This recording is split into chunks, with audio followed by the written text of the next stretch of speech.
Psaume, dans le livre des Psaumes, chapitre 11, verset 4. Dans d'autres versions, ça peut être dans le verset 3, mais ici, c'est dans le verset 4 de Psaume 11. Dans les Bibles actuelles classiques, il est dit ici, Jéhovah est dans son saint temple.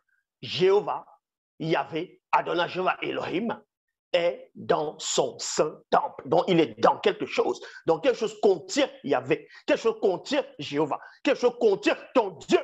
Il est contenu quelque part. C'est-à-dire que la chose qui contient ton Dieu est plus grande que ton Dieu. Vous imaginez ce que ça représente? Peut-être vous ne voyez pas ce que ça représente. Quelque chose qui contient ton Dieu. C'est-à-dire que la chose est plus grande que ton Dieu. La chose supporte ton Dieu. Jéhovah est dans son saint temple. Le trône de Jéhovah est dans le ciel. Est dans le ciel. Donc, comprenez ici, là, on est en train de parler, c'est exactement comme j'avais expliqué dans la mythologie grecque. Donc ici, non seulement Jéhovah est dans son temple, Jéhovah est contenu dans son temple, et le temple de Jéhovah est contenu dans le ciel. Voilà ce que ça dit ici.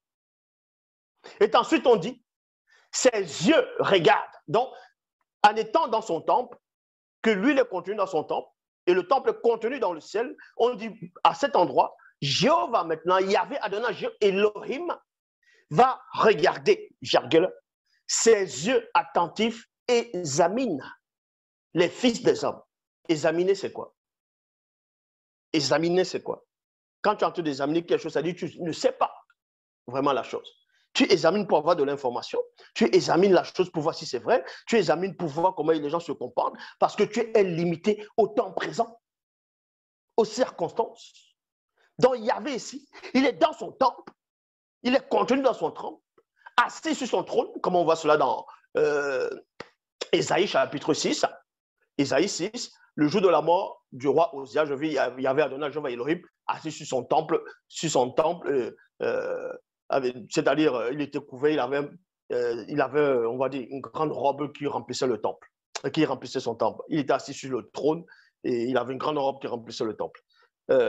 Donc, on vous dit ici que ses yeux regardent, ses yeux attentifs examinent les fils des hommes. Maintenant, on va aller dans Psaume chapitre 11, verset 4, cette fois-ci dans Bible. Donc, la seule version authentique, Kalata Bale. Il est dit ici, Loba est saint, virgule, et même au-delà de la sainteté, virgule.